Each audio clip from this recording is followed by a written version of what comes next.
our time on the Breakfast Show where we talk business. Vice President Yemi Osinbajo says investors' interest is on the rise in Nigeria based on the tracking of investment announcements, which indicates a 37% increase. That's from 2017 to 2018.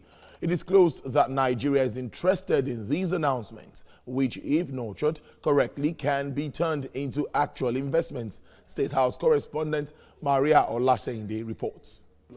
It is the first Nigerian-UK Economic Development Forum, and it is hosted by the federal government at the Presidential Villa, Abuja. Vice President Yemi Osinbajo is an interested witness to the signing of the communique reached at the end of the forum by the Minister of Industry, Trade and Investment, Okechukwu Enalama, and the UK Foreign Secretary, Jeremy Hunt. The Economic Development Forum was established in August 2018 by President Muhammadu Buhari and Prime Minister Theresa May in London as a platform to foster economic and development ties between Nigeria and the United Kingdom. Vice President Yemi Osinbajo says Nigeria has experienced increased investment in the last 1 year. Investment interest increased from $66.4 billion in 2017 to $90.9 billion in 2018. This, the Vice President says, is because this administration has invested over $3.5 trillion on infrastructure in the last 3 years.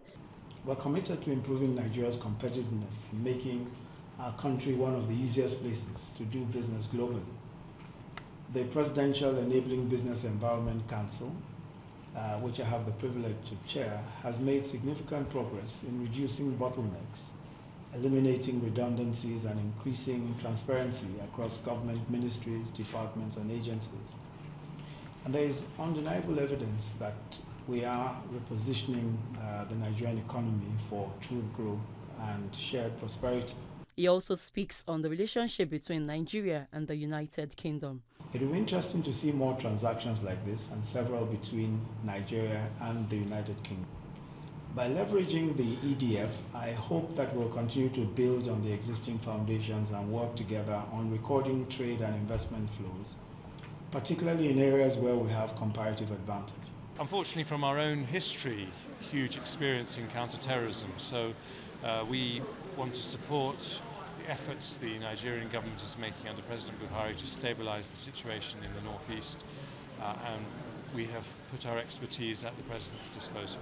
We probably need each other as much as ever, so we look forward to a very productive bilateral relationship with the UK going forward. And with a declaration of intent signed, it is now left to officials who will drive the process to ensure that they foster the right environment to grow bilateral trade and investment between the two countries.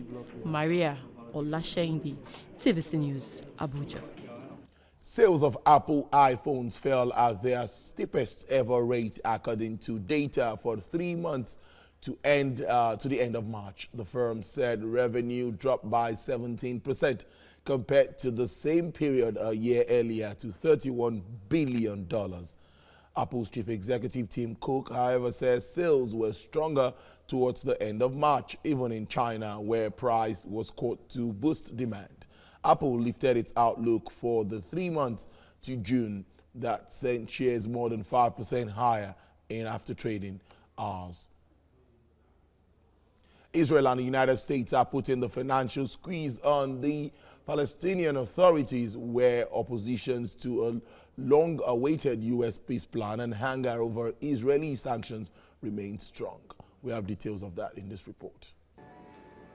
The steep cuts in U.S. aid to the Palestinians over the past year is an attempt to draw them towards a blueprint that Washington promises will have economic benefits, but which the PA predicts will fall short of endorsing Palestinian statehood. Israeli government sanctions imposed during Prime Minister Benjamin Netanyahu's successful re-election campaign have pushed the authority towards financial crisis. In the last 2 months, we paid 50% of the salaries. Our people can bear it. This month, because of Ramadan, we made all efforts to raise it, and I think we're going to pay 60%, and we will see how it goes for the following months.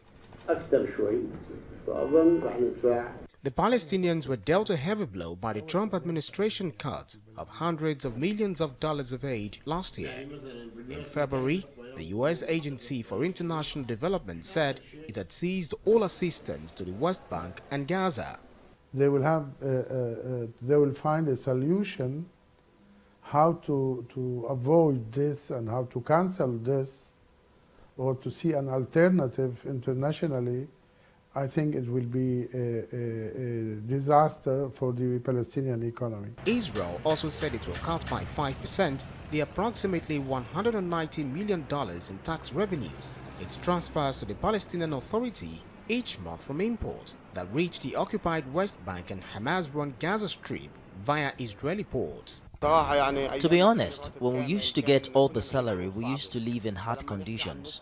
So now we're talking about half of the salary. We are living in very hard conditions and we feel weak and embarrassed in front of our family members and children because we can't meet their daily needs. We feel embarrassed and frustrated in front of shop owners, butchers and vegetable shop owners because this small salary doesn't meet the basic needs of any Palestinian family. Unless the issue is resolved, the World Bank says the Palestinians' financing gap could exceed $1 billion in 2019, putting further strain on an economy struggling with a 52% employment rate.